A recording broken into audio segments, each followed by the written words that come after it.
दोस्तों, आज के कार्यक्रम के दौरान अपनी आपबीती हमारे साथ बांटते हुए हमारे कुछ मेहमानों ने अपने साथ हुई ज़ातियों का बयान करते हुए कुछ ऐसे शब्दों का इस्तेमाल किया है जो उनका अपमान करने के इरादे से कुछ लोगों ने उनसे कहे थे।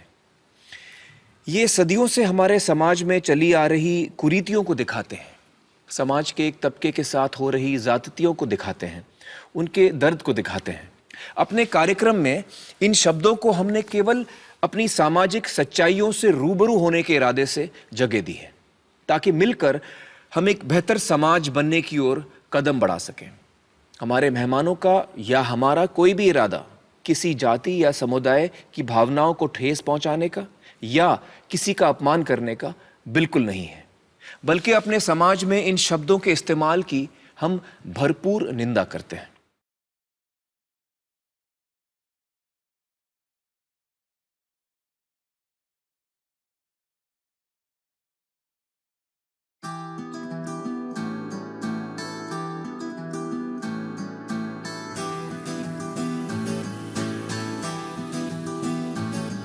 तेरा रंग ऐसा चढ़ गया कोई और रंग ना चढ़ सके। तेरा नाम सीने पे लिखा हर कोई आके पढ़ सके। है जुनून है जुनून है तेरे इश्क का ये जुनून है। रग रग में इश्क तेरा दौड़ता ये भावना सा खून है। तूने ही सिखाया सच्चा का मतलब।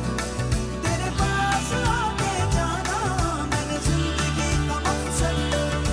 सत्य में सत्य में सत्य में बजते सच्चा है प्यार मेरा। सत्य में बजते सत्य में सत्य में बजते। नमस्कार, आदाब, खुशामदीद, सत्यमेव जयते। आप सभी का एक बार फिर इस शो पर बहुत बहुत स्वागत है। सबसे पहले मैं स्वागत करना चाहूंगा आज की हमारी ऑडियंस का। आज हमारे साथ बहुत सारे नौजवान मौजूद हैं। हम आप सभी का स्वागत करते हैं। बहुत बहुत शुक्रिया यहाँ आने का। Thank you so much.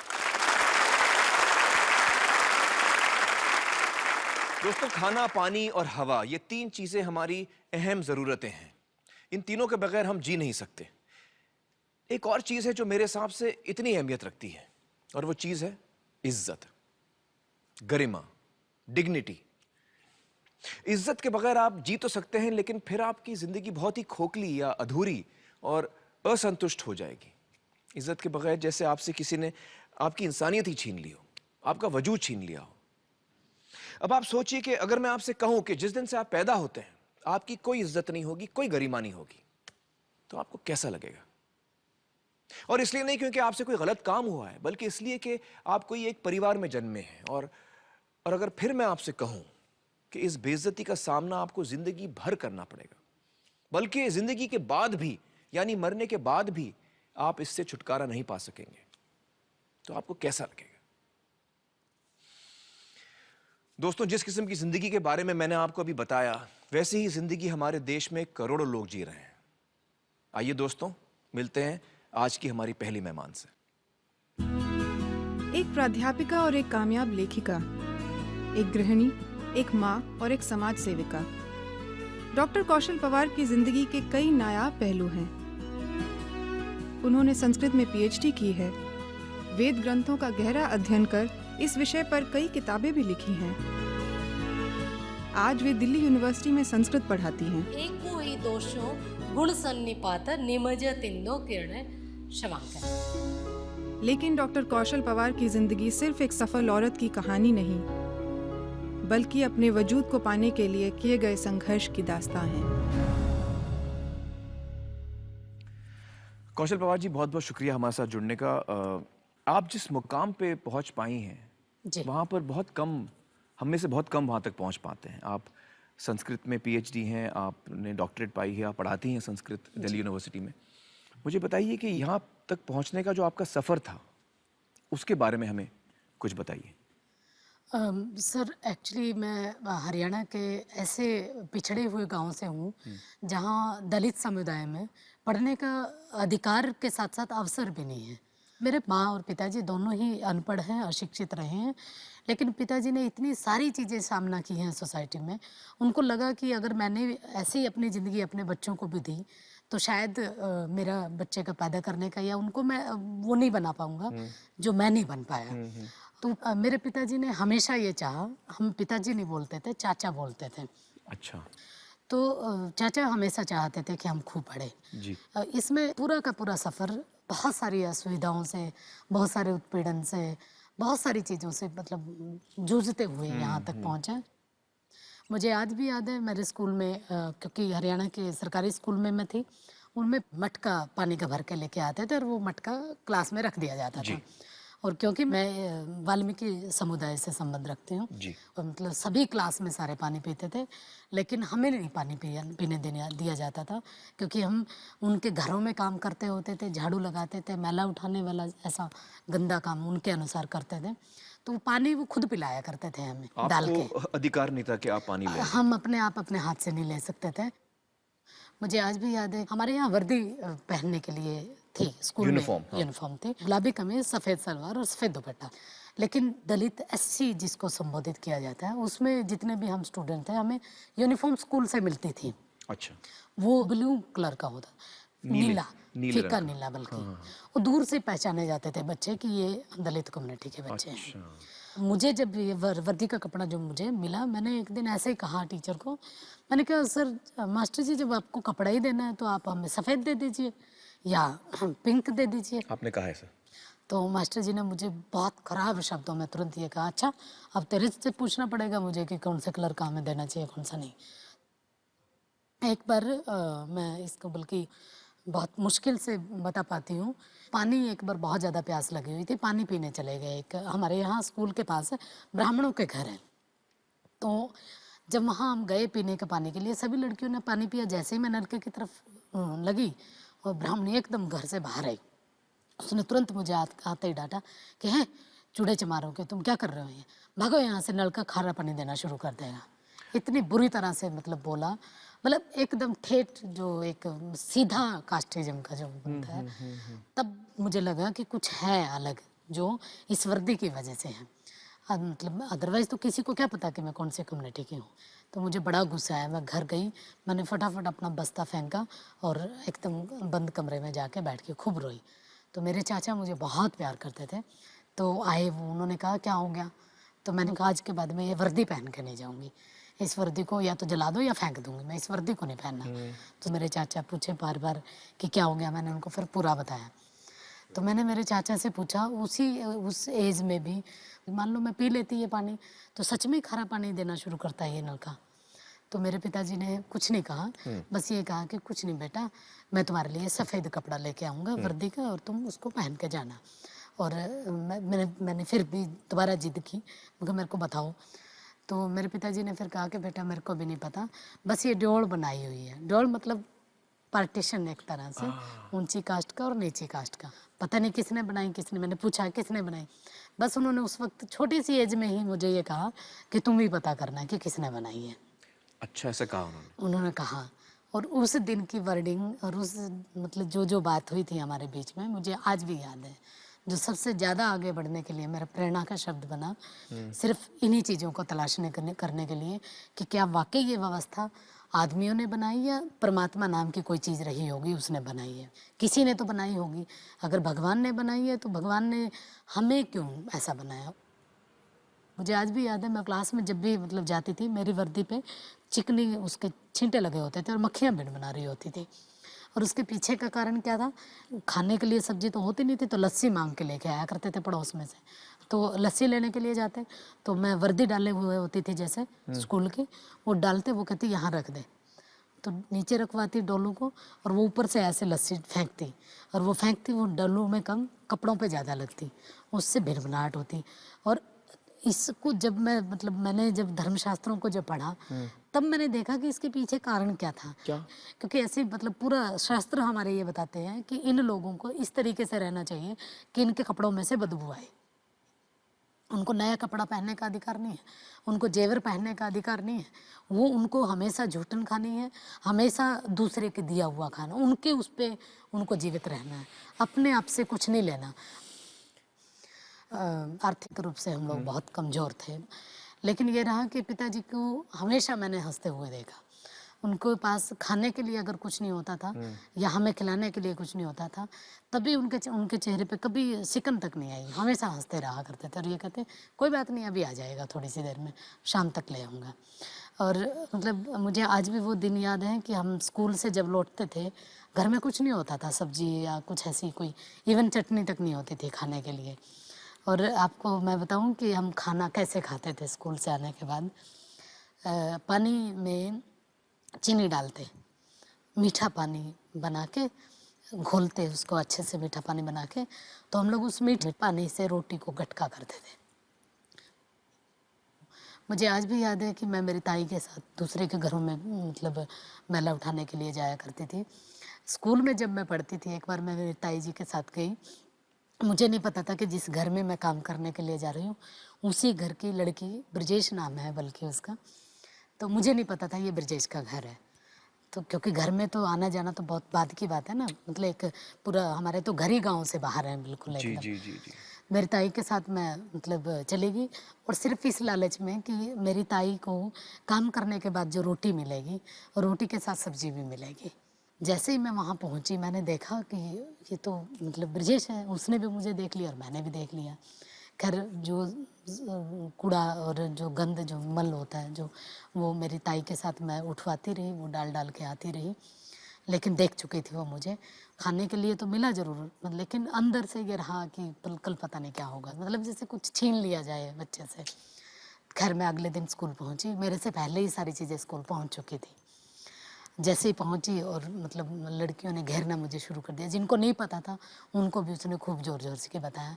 Class में आके फिर उसने बताया कि अच्छा, तू अपनी ताई के साथ टोकरी क्यों नहीं उठा रही थी, तू तो सिर्फ डाल डाल रही थी हमारे घर में टट्टी को। तो मेरे को गुस्सा आया, मैंने उसको एकदम तख्ती मारी यहाँ पे, और फिर उसने मुझे मारी यहाँ पे। मुझे आज भी निशान है मेरे यहाँ पे उसके तख्ती का। लेकिन ये कोई बड़ी बात भी नहीं थी मेरे लिए, ऐसी लगती रहती थी। और क्योंकि उसका जो जख्म था वो तो अंदर था, बाहर तो बहुत कम था। तो लेकिन जैसे ही वो लड़की घर पहुँची, फिर उसने अपने घर में बताया, तो उसके घर वाले एकदम मतलब, क्योंकि वो ऊपर कास्ट के थे, सीधा मेरे घर में आए उलाहना अच्छा, वो देने के गुस्से लिए। होके आ गए। गुस्सा हो गए और मेरे चाचा के पास एकदम आए। सीधे शब्दों में उन्होंने ये कहा कि चूड़ों की इतनी औकात कि हमारे बच्चों के ऊपर हाथ उठाए। मेरे चाचा ने माफ़ी वगैरह मांगी, फिर उसके बाद वो चले गए अपने अपने घर। फिर मेरे को डर तो अंदर से लग ही रहा था कि अब पता नहीं चाचा क्या कहेगा, स्कूल ही ना बंद करवा दें। तो उन्होंने बस मुझे ये कहा कि ठीक किया, डरने की ज़रूरत नहीं, मैं तुम्हारे साथ में। और सच में वो मेरे साथ ही रहे, हमेशा हमेशा साथ रहे। क्या बात है। जब मैं छोटी सी क्लास में थी, 7th क्लास में ऑप्शन बनता है, तो सभी लड़कियों ने संस्कृत चुना, कईयों ने जो मेरे पास आसपास थे। मैंने भी सोचा संस्कृत ही ले लेते हैं। जैसे मैं पहुंची, मेरे जो स्कूल टीचर थे, उन्होंने कहा नहीं, तुम क्या करूँगी इसको पढ़ के, और वैसे भी तुम लोगों को तो पढ़ना तो है नहीं कुछ, हमारे ही घरों में जाके झाड़ू पोछा लगाना है, कूड़ा उठाना है, गंदगी साफ करनी है, ऐसे कि कहा हो गया, उन्होंने? बहुत हो गया, ऐसा कहा उन्होंने। मैं असल में, मुझे ना जो चीज़ मेरे को मना कर दी जाती है, उसके उसमें मुझे ये रहता होता है कि मेरे को यही करनी है, चाहे मुझे ना भी आती हो तब भी। मैंने कहा नहीं, अब तो मुझे यही पढ़नी है। आपके मास्टर जी किस समाज के थे? मेरे मास्टर जी पंडित जी थे। बहुत सारी चीज़ें ऐसी चलती रही, ये स्कूल का है पूरा। फिर कॉलेज में मुझे आज भी याद है, मेरे ताऊ जी ने जब कहा कि बाहर लड़की को भेजेगा मेरे दादे का नाम लेके कि इज्जत चली जाएगी, तब मेरे पिताजी ने जो कुछ कहा था, मैं वहीं थी। मेरे ताऊ जी को सीधा ये कहा था, इतना प्यार करते थे जिनको वो, कि मुझे जो मर्जी कहे, लेकिन मेरे चांद के बारे में नहीं। ऐसा न कहो। जो भी फैसला करेगा मैं और मेरा चांद करेगा, इसमें बोलने का किसी को भी कोई अधिकार नहीं, चाहे वो कोई भी चाहे। ऐसे करते करते फिर कॉलेज पहुंची। कॉलेज में पहुंच के 60 किलोमीटर दूर कॉलेज था, बस में हम लोग आया जाया करते थे। बड़ा मुश्किल था एक तरह से, लेकिन ये था कि मैं, मेरे पिताजी, मेरी माँ, हम दोनों तीनों सारे दिहाड़ी मजदूरी किया करते थे। दिहाड़ी मजदूरी का मतलब मजदूरी क्या होता जो है? दिहाड़ी जो क्या जैसे सड़कों पे काम करते हैं, अच्छा, डेली वेजेस जिसको डेली कहते हैं। वेजेस जिसको हाँ, बोलते हैं, लेबर, ये हाँ। करना लेबर एक तरह से। मैं जैसे बजरी बिछाने का काम करते थे, टोकरी लेके जाने का। एक सबसे बड़ी बात ये थी कि जिस कॉलेज में मैं पढ़ती थी, उसी कॉलेज पे बाई चांस एक बार सड़क का काम बनना शुरू हुआ। और दिहाड़ी हम लोग लगे हुए थे ही, लेबर में थे। जैसे ही लड़कियां निकली उन्होंने तुरंत ये कहा, अरे अरे देखो देखो कौशल काम कर रही है, कौशल दिहाड़ी कर रही है। और जानबूझ के आके उन्होंने कहा, अरे तुम कॉलेज नहीं आई आज, 3-4 दिनों से कॉलेज ही नहीं आ रही, इसलिए नहीं आ रही थी कि तुम्हें दिहाड़ी करनी पड़ रही है। लेकिन मेरे पिताजी ने मुझे हमेशा अपने काम के ऊपर फ़ख्र करना सिखाया। वाह। कि अगर काम सही है तो उस पर फ़ख्र करो, वाह। वो चाहे दिहाड़ी करने का काम हो या कलम चलाने का हो। और पढ़ते हुए भी मुझे मेरे ऊपर गर्व करते थे और दिहाड़ी करते हुए भी। यहाँ पर मैं आपको उनका नाम पूछना चाहूँगा, आपके पिताजी का नाम बताइए हमें। मेरे पिताजी का नाम जयपाल था। जयपाल जी, वाह क्या बात है। फिर ऐसे ही काम करते करते मैं पढ़ी, मतलब ग्रेजुएशन कंप्लीट हो गई। फिर मुझे कुरुक्षेत्र यूनिवर्सिटी से पोस्ट ग्रेजुएशन करनी थी। एमए के लिए पहुंचने के टाइम में ये मुझे पता था कि बहुत महंगा होगा, तो मैंने सोचा कि कुछ दिन नानी के यहाँ रह लेती हूँ। नानी के साथ कुछ दिन रही। मेरी नानी भी मैला उठाने का काम करती थी, तो मैं भी मेरी नानी के साथ काम पे जाया करती थी एमए के दौरान। उसी से रोटी मिलती थी, वो रोटी हम खाते पढ़ते, ऐसा चल रहा था। फिर मैंने अपनी पोस्ट डॉक्टरेट जो की है वो जेएनयू से की है, जवाहरलाल नेहरू विश्वविद्यालय। जेएनयू का एक बहुत दिमाग में एक बना हुआ था कि बहुत बड़ी यूनिवर्सिटी है, बहुत मतलब वहाँ का डेमोक्रेटिक माहौल है, सारी चीज़ें हैं। लेकिन वहाँ जब मैं पहुँची हॉस्टल में, वहाँ भी ऐसे ही मेरी रूममेट जो मतलब ब्राह्मण थी, उसने कोई भी कसर ऐसी नहीं छोड़ी कि जिससे मैं यूनिवर्सिटी ना छोड़ पाऊँ। इतना टॉर्चर करती थी, बिल्कुल मतलब हर तरह के तरीके वो अपनाती थी, एक से एक। और हद तो तब हुई जब उसने मुझे हॉस्टल से बाहर निकालने की कोशिश की। वो ये चाहती थी कि मैं उसका रूम छोड़ दूँ। लेकिन खैर लास्ट में उसने मुझे जाते जाते ये कहा कि एक भंगी के साथ रहने से अच्छा है कि मैं इसको मतलब आप मैं ही रूम खाली कर दूँ। तो जेएनयू में भी, दिल्ली में भी आपको ऐसी चीज़ों का इसी सामना करना तरीके से मतलब आप ये देखिए ना, हॉस्टल में इस तरीके से हो रहा है। और फिर उसके बाद इससे कई गुना कड़वा सच जब मैंने सुना, जिस बेंच पे मैं बैठती होती थी, ये कहा जाता था कि अगर जिस दिन किसी को ये पता लगा कि कौशल की ये कम्युनिटी है, जिस बेंच पे ये बैठती है, उस बेंच को हवन से शुद्ध करवाना पड़ेगा, उसको धोना पड़ेगा। और ये बात मैं ही सिर्फ नहीं जानती, मेरे गाइड भी जानते हैं। मैंने मेरे गाइड को सामने आके बताया कि ऐसे ऐसे करके एक स्टूडेंट मेरे बारे में ये कह रहा है। उस दिन के बाद मुझे लगा वाकई कि जेएनयू में आने का भी कोई फ़ायदा नहीं हुआ। उस दिन मैं वाकई जेएनयू छोड़ने का विचार किया। लेकिन बस पिताजी ने मुझे जाते जाते भी एक ही बात कही थी कि तुम्हें कोई कुछ भी कहता रहे, बस अपनी लाइन से नहीं हटना। अगर तुम अपनी लाइन से हटी तो कुछ नहीं कर पाओगे। कौशल जी, मैं यहाँ कहना चाहूँगा, काश हिंदुस्तान में सारी बच्चियों को आप जैसे आपको पिता मिला है, उस जैसा पिता मिले। ये तो मुझे मतलब मैं ये कहूँगी कि हर बेटा बेटी को ऐसे माँ बाप मिलने चाहिए। और आज मैं ये भी कहूँगी, आज यहाँ पहुँच के हर माँ बाप को बेटी भी ऐसे ही मिलनी चाहिए। इसलिए क्योंकि आज मैं जो कुछ हूँ, अगर मेरे पिताजी मुझे वो ललक पैदा नहीं करते मेरे अंदर, तो मैं यहाँ तक नहीं पहुँचती। और मुझे अपने आप पे गर्व इस बात का है कि मैंने आज सब कुछ किया है वो जो मेरे पिताजी ने चाहा था। बस फ़र्क इतना है कि मैंने जिसके लिए किया वो आज नहीं है। अभी भी मतलब जब मेरा दिल्ली यूनिवर्सिटी में अपॉइंटमेंट हुआ, तो जहाँ ज़िंदगी का सबसे खुशी वाला मेरे लिए दिन था, एक अपने अपने आप को साबित करने वाला दिन था। लेकिन मेरी अपनी बदकिस्मती कहें या फिर मेरा उनका साथ यहीं तक था, वो नहीं थे मेरे पास। बस आज जो है कमी वो यही कि आज काश अगर पिताजी होते तो एक बार ज़रूर ये कहते कि उन्होंने जो कुछ किया था मेरे लिए, मैंने उसको ज़ाया पूरा नहीं गया, बल्कि मैं आपसे बताऊंगा कि जहाँ भी हैं वो इस वक्त आपको देख रहे हैं, इस पूरा बात किया का मैंने पूरा उनका। एहसास उनको ज़रूर यकीनन है। लेकिन मैं सिर्फ इसमें ये कहूँगी कि कास्ट का फैक्टर, ये जो अछूतपन का जो है, इतना भयानक है कि आप इसको कहीं तक भी ले जाइए, सामने ही मिलता है। इवन यहाँ दिल्ली यूनिवर्सिटी में रहते हुए भी आज भी वही स्थितियाँ हैं, आज भी ऐसे ही व्यवहार होता है जो उस 5वीं 4थी क्लास के बच्चे के साथ हुआ करता था। लेकिन उसका तरीका बदल चुका है। छोटी सी चीज़ मैं ये बताना भी चाहूँगी, अभी मैं तो यूनिवर्सिटी में प्रोफेसर लग चुकी हूँ दिल्ली में। मैंने वहाँ रेंट पे रूम लिया, वो उनको मैंने बता भी दिया था सीधा सीधा कि मैं दलित कम्युनिटी से हूँ। उसने तब कुछ नहीं कहा। मैं हर रोज़ थोड़ा सा लेट आती थी, क्लासेज होती थी। एक दिन बाई चांस मैं थोड़ा सा पहले आ गई, मैंने देखा मेरी माँ झाड़ू लगा रही है आंगन में, जो हमारा नहीं था, वो तो मकान मालिक का था जिसका घर मतलब हमने रेंट पे लिया हुआ था। तो मैंने कहा ये किसने कहा तुम्हें करने के लिए? उसने कहा कि वो बोल रही थी ऊपर वाली। मेरे को इतना मकान मालिक। गुस्सा आया, मकान मालिक। मैं फिर फटाफट गई, मेरे को गुस्सा आया बहुत। मैंने कहा आंटी ये क्या करवा रही हैं आप? उसने कहा कि ठीक है काम तो करना ही पड़ेगा, चाहो तो कमरा खाली कर दो। काम तो मैंने करना कहा ठीक पड़ेगा है। मतलब? तो फिर मैंने अगले दिन ही रूम खाली कर दिया। फिर मोहम्मदपुर में आई, वहाँ भी ऐसे ही हुआ। फिर किशनगढ़ में आई, वहाँ भी ऐसे ही हुआ। मतलब किशनगढ़ वाले में तो बल्कि ऐसे हुआ कि हमने सफेदी करवाई उन्होंने दोबारा उस घर में जिसमें हमने छोड़ा। मतलब एक भी चीज़ ऐसी नहीं छोड़ते जिससे जरा सा भी मतलब हम अपने आप को ये माने कि हम इंसान हैं। कौशल जी, ये हमारी कमज़ोरी है और ये हमें हमारी सोच बदलने की बहुत ज़रूरत है। और मुझे बड़ी उम्मीद है हमारे यंगस्टर्स से, हमारे नौजवानों से कि वो इस पे ख़ास ध्यान दें और सोचें। और मैं यही कहना चाहूँगा कि अगर मैं ये सोचूं कि पैदाइशी तौर पे मैं आपसे बड़ा हूँ तो मुझ में कोई मानसिक बीमारी है, तभी मैं ऐसा सोच सकता हूँ। कौशल जी, मैं आपसे कहना चाहूँगा कि आपने अपनी ज़िंदगी में बहुत हिम्मत दिखाई। बहुत बहुत शुक्रिया यहाँ आने का।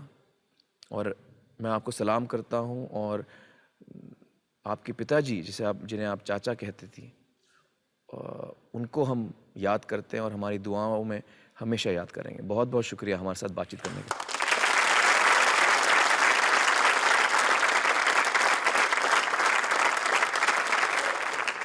दोस्तों, आगे बढ़ने से पहले मैं कुछ कदम पीछे लेना चाहता हूँ, सन 1947 की तरफ, जब देश आज़ाद हुआ था। At the stroke of the midnight hour, when the world sleeps, India will awake to life and freedom. सन 1947 देश आजाद हुआ। बरसों से दबी हुई गरीब जनता के लिए उम्मीद की नई सुबह हुई। देश के नवनिर्माण में योगदान देने के लिए एक दलित नौजवान बलवंत सिंह ने IAS बनने की चुनौती को स्वीकारा। IAS बनकर बलवंत सिंह जी ने एक आदर्श देश और समाज का सपना देखा। पर क्या ये सपना साकार हो पाया? पहले मैं समझता जब गांव में रहता था कि छुआछूत तो हमारे अनपढ़ लोगों में है, पढ़े लिखों में तो होगी नहीं। लेकिन IAS भी जातिवाद से फ्री नहीं है। 5 साल जो IAS में रहा, जो मेरा नौकर था वो ब्राह्मण था। जिस कप में मैं चाय पीता था या पानी पीता था, उसको ब्राह्मण चपरासी उठाने में गुरेज करता था। जब मैं तहसील में जाता था, मुझे अलग गिलास में पानी देता था और वो गिलास इनवेरिएबली मुझे पानी दे के अलग रखा जाता था। मैंने पूछा, भाई गिलास किसके लिए? तो चपरासी ने कहा, साहब आपके लिए है, आप चमार हो इसलिए तहसीलदार ने आपके लिए अलग गिलास रख रखा पानी पीने के लिए। रोजाना की जो ह्यूमिलिएशंस होती थी, गांव के आदमी जो लिटिगेंट्स आते बाहर खड़े होकर बाहर, अरे साला चमार बैठा है अंदर, सजा कर देगा। तो हर पैरे पे में अफसर जरूर था, लेकिन IAS में बाद में था और पहले चमार था। IAS तो मेरी एक रोटी खाने का साधन था, आत्मसम्मान का साधन नहीं बन सका। कि जिस कॉज के लिए हम आए थे वो कॉज हमारा डिफीट हो गया, तब इस्तीफा दिया गया। IAS की नौकरी मायने खो चुकी थी। एक दलित जो मुश्किल हालात से निकल के IAS के शिखर पर जा बैठा था, वापस जमीन पे आने को मजबूर हो गया।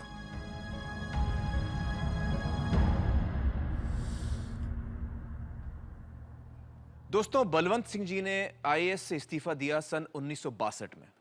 तो इस बात को करीबन आज 50 साल हो चुके हैं। 50 साल बहुत बड़ा वक्त होता है। इन 50 सालों में क्या कुछ बदला है हमारे देश में? आइए देखते हैं। सांसद एवं लोकसभा के सदस्य श्री PL पुनिया। IAS अधिकारी रह चुके Shri Punia national commission for scheduled caste के चेयरमैन भी हैं, जो चीफ जस्टिस ऑफ इंडिया की तरह एक संवैधानिक पद है। जून 2011 में दलितों से जुड़ी एक गंभीर समस्या उनके सामने आई। उड़ीसा में चिलिका झील के किनारे बसे रानपाड़ा गांव में काली मां का प्राचीन मंदिर है। पिछले साल जब स्कूल जाने वाली 3 दलित लड़कियां काली मां का आशीर्वाद लेने इस मंदिर में आईं, तो उन्हें वहां से भगा दिया गया। जो परंपरा से नहीं हुआ, अभी कैसे हो जाएगा? हम लोग का बाप ओझा जिसको नहीं कराया, हम नहीं कर सकता है। और इस जुर्रत की सजा के तौर पे गांव वालों ने दलितों को काम देना बंद कर दिया। नहीं दिया, काम करने नहीं दिया। उन लोग को सब काम संपूर्ण बंद कर दिया हम लोग को।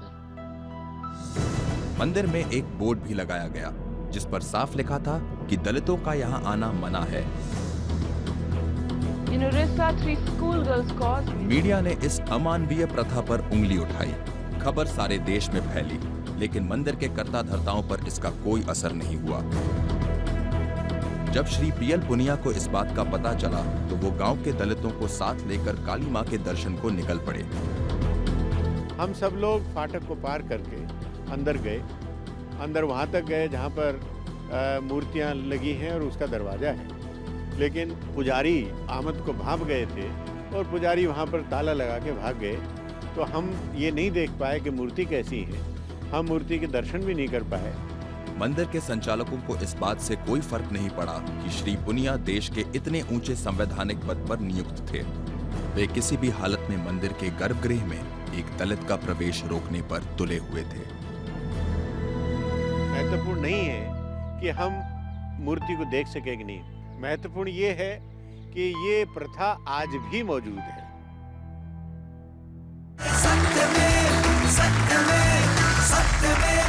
Welcome back. आइए देखते हैं कि हिंदुस्तान का क्या कहना है। क्या लोगों का मानना है कि छुआछूत और जाति के आधार पर भेदभाव अब भी हिंदुस्तान में है या नहीं?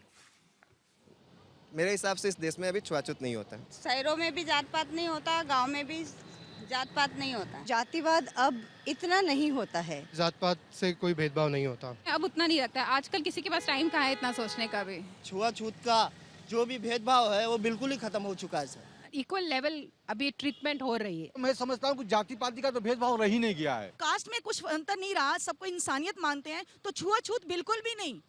बिल्कुल शहरों में, गाँव में आजकल ये सब खत्म हो चुका है। दोस्तों, इस वक्त मेरे साथ हैं स्टालिन, जो इसी क्षेत्र में पिछले 10-15 साल से काम कर चुके हैं। और स्टालिन जी ने एक बहुत ही अहम फिल्म भी बनाई है इसी मुद्दे पर। स्टालिन, बहुत बहुत शुक्रिया हमारे से जुड़ने का। Thank you so much for coming. Stalin, आपने देखा कई लोगों का ये मानना है कि इस वक्त हिंदुस्तान में छुआछूत बहुत कम हो गया या नहीं के बराबर हो गया है। आपका क्या अनुभव रहा है? बहुत अच्छा होता अगर हकीकत ऐसी होती कि नहीं चल रही या ख़त्म हो चुकी, तो बहुत खुशी होती। लेकिन मेरे जो अनुभव रहे हैं 8 राज्यों में 25,000 किलोमीटर घूम करके 4 साल के जर्नी में मैंने जो पाया वो कुछ और है, कुछ अलग है। वो हकीकत ये है कि अब भी गांव में और शहरों में छुआछूत का मसला है। शहरों में जो तरीका है वो बदल चुका है जी। आजकल कोई मेरे यहाँ पानी मत पियो, मेरे घर में मत आओ, वो जो फिजिकल छुआछूत की जो बात है वो शायद शहरों में नहीं होगा या कम होगा। लेकिन अब भी सेग्रीगेशन ऑफ लिविंग स्पेसेस के अलग एक नेबरहुड होता है, उनका अलग रहते हैं। एक और चीज आपको बता दूं कि मैंने सर्वे किया है कि अगर किसी को पूछो कि क्या छुआछूत का मसला है, तो अगर ना कहते हैं लोग, और पूछो कि आपको क्या आपका कास्ट मालूम है, अगर उनको नहीं मालूम होता तो मुझसे लिखवा लीजिए कि वो अपर कास्ट होंगे। वो इसलिए क्योंकि ये समाज, अगर आप दलित हैं तो कोई पॉसिबिलिटी नहीं है, कोई आपको ये बात एहसास ना करवा दिया हो किसी ने कि आप इस जात पे हैं। आइए आपकी फिल्म का एक क्लिप देखते हैं जिसमें हम देखते हैं कि कहाँ अलग अलग जगह क्या चल रहा है। आइए।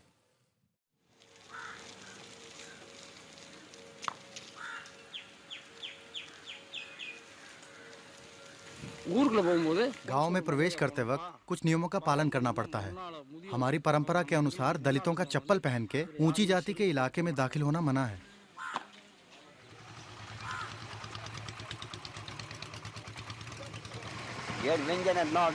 वो दलितों को नहीं बिठाते, बाकी सबको बिठाते हैं। टेम्पो वाला कहता है कि ऊंची जाति वाले उतर जाएंगे अगर हम बैठेंगे तो। उनको लगता है हमारे बैठने से उनका खाने का डब्बा अशुद्ध हो जाएगा। मिस्त्री का काम करता हूँ। जब ये नया घर बनाता है उस टाइम में अंदर भी सब हम लोग ही बनाता है।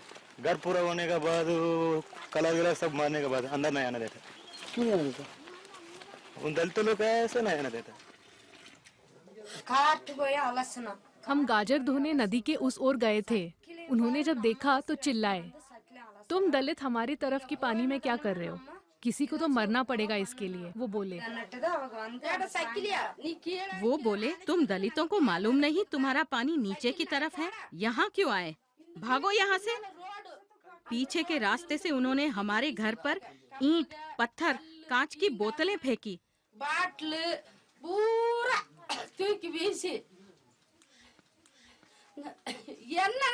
आखिर हमने उनका क्या बिगाड़ा था?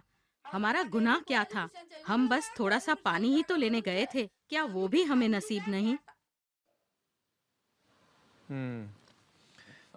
मुझे बताइए, आपने इस विषय पर एक फिल्म बनाई है, आपके समझ से इसकी जेनेसिस कहाँ है, इसकी शुरुआत कहाँ से होती है? एक क्लिप है जिसमें पूरा कोट बताया है, वो देख सकते हैं। दिखाइए।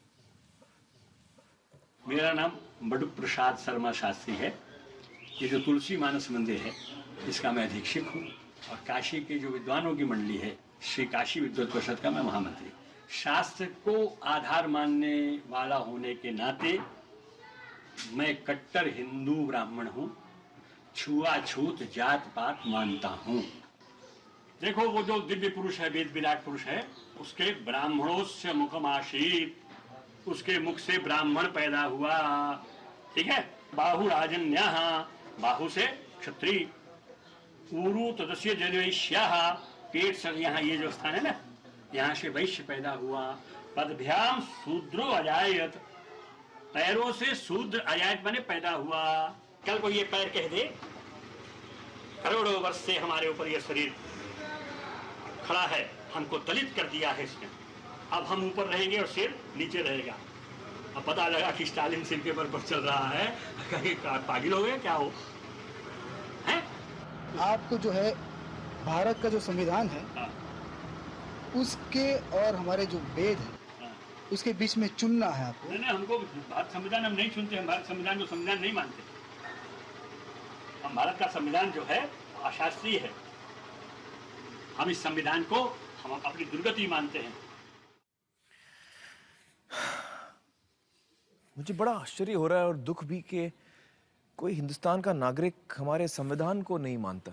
मेरे ख्याल से ये जो लड़ाई है, वैचारिक तौर पे ये दोनों चीज की लड़ाई है, और हम एक साथ 16वीं सदी और 22वीं सदी दोनों में जीते हैं। और हमको कभी कभी ये लगता है एज इंडियंस कि हमारी जो पुरानी बातें हैं, पुरानी संस्कृति है, उसको संभाल के रखना ही हमारा अस्तित्व है, ये हमारी पहचान है। तो जाति और छुआछूत ये सब उस परंपरा में भी आती है, तो उसको क्वेश्चन नहीं करते हैं। और कॉन्स्टिट्यूशन ये कहता है कि इंडिविजुअल राइट्स है, कॉन्स्टिट्यूशन ये कहता है कि जातिवाद में भेदभाव करना कानूनन गुनाह है और वो क्रिमिनल ऑफेंस है। जातिवाद तो वैसे इस्लाम में नहीं होता, या सिखिज्म में नहीं होता, क्रिश्चियनिटी में नहीं होता। तो इसका क्या अनुभव रहा है आपका? एक बुजुर्ग मिले थे बिहार में, उनसे मैंने पूछा था कि क्या इस्लाम में जात बिरादरी का तस्वुर है, तो उन्होंने खूबसूरत जवाब दिया था। उन्होंने कहा था कि इस्लाम में नहीं है, मुसलमानों में है। तो उसी का हम आपको दिखा सकते हैं। जी जी जी। मुसलमानों में दलित हैं, होते नहीं हैं, लेकिन अभी तक वो वोटर रहे, वोकल नहीं रहे।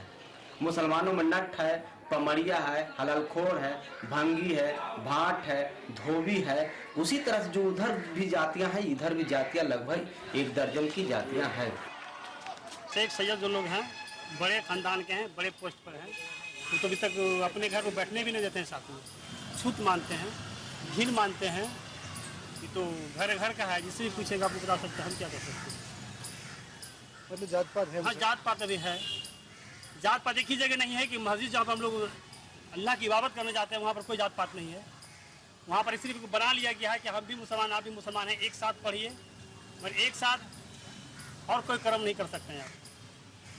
वहाँ से निकलने के बाद आप जात पात में वहाँ आइए, सब भूल जाइए। वहाँ से निकलिए, सीढ़ी से उतरिए और शुरू हो जाएगा। वहाँ पर 5 मिनट या 10 मिनट अल्लाह का डर उसको लगता है कि मुसलमान सब एक इस्लाम के मानने वाले हैं। मगर उस मस्जिद के अंदर से बाहर निकलिए, इस्लाम चला गया इधर, और क्या बोलता है, शोषण आ जाता है आगे में।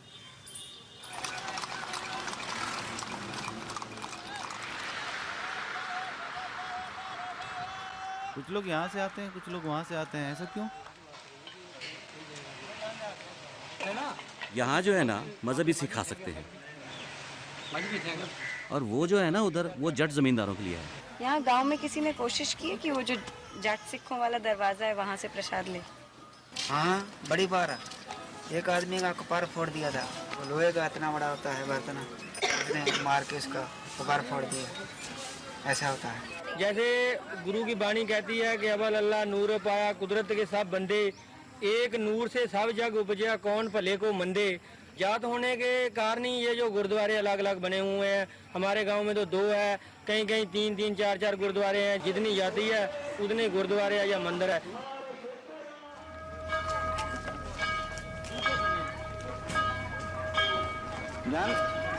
Cast structural Pulaya community Patiala. मैं पुलेया जाति का क्रिश्चियन हूँ, लेकिन ऊंची जाति के लिए मैं सिर्फ एक दलित हूँ, क्रिश्चियन नहीं। मेरे माता पिता एक क्रिश्चियन के वहाँ गुलामी करते थे। उन्हें घर में दाखिल तक नहीं होने दिया जाता था। जमीन में एक गड्ढा बना होता था, वहीं उनका खाना रखा जाता था।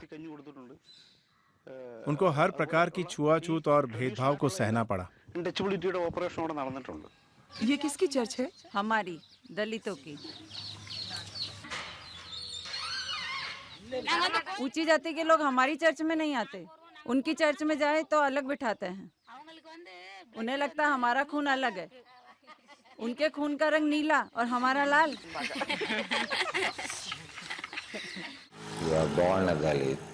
आप दलित पैदा होते हो, दलित जीते हो, दलित मरते हो, दलित ही दफनाए जाते हो। जन्म से भेद शुरू होता है, जीवन भर साथ रहता है, और इसीलिए मरने के बाद आपको दफनाया भी अलग जाता है। पूरे देश में इस प्रथा को स्वीकारा जाता है। इसीलिए दलित क्रिश्चियंस के कब्रिस्तान भी अलग होते हैं।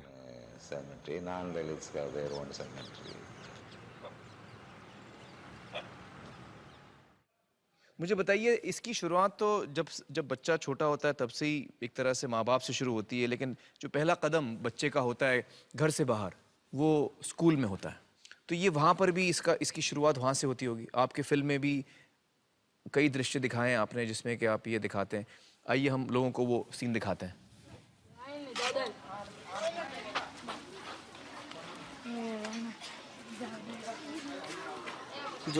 स्कूल में खाना खाया? ना, मैं स्कूल में कभी खाना नहीं खाता।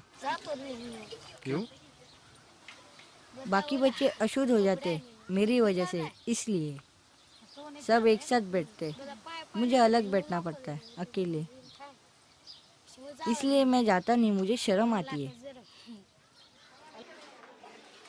मैं उनके साथ बैठूं तो वो वहाँ से उठ जाते हैं, मैं अकेला रह जाता हूँ। इससे तो अच्छा है मैं जाऊँ ही नहीं खाने के लिए। मुझे तो समझ ही नहीं आता ये छुआछूत क्या है ये सब।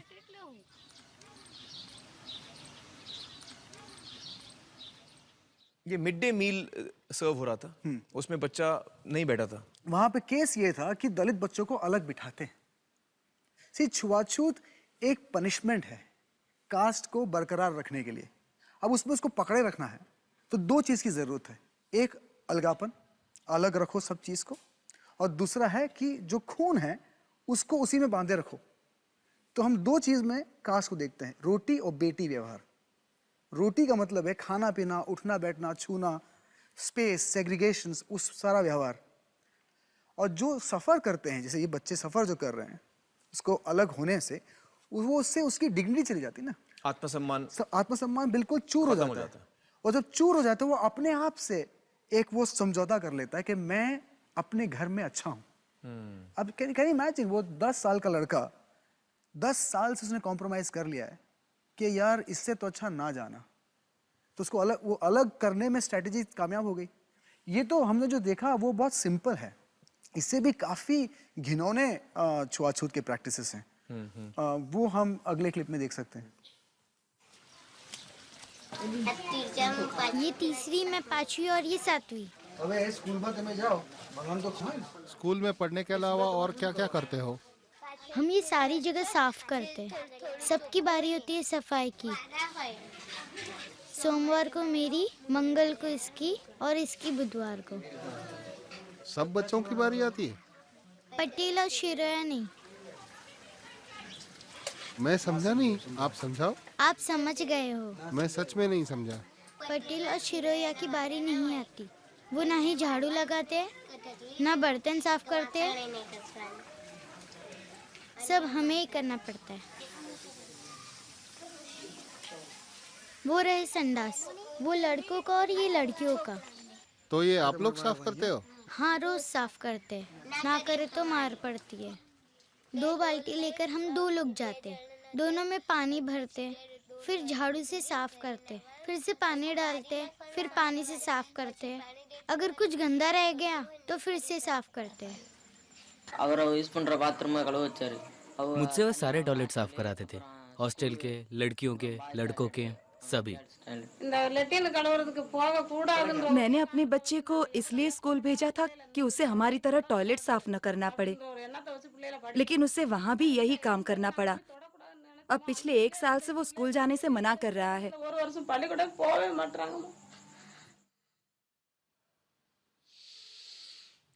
बड़े दुख की बात है।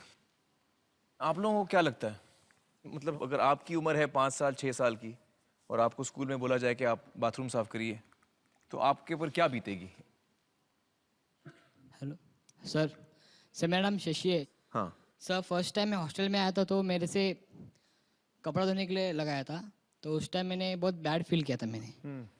मेरे से सीनियर थे वो लोग, और मैं वो लोग बोला सर ऐसा क्यों कर रहे हो मेरे साथ, तो वो लोग ने बोला तेरा हम लोग रैगिंग लेंगे, रैगिंग।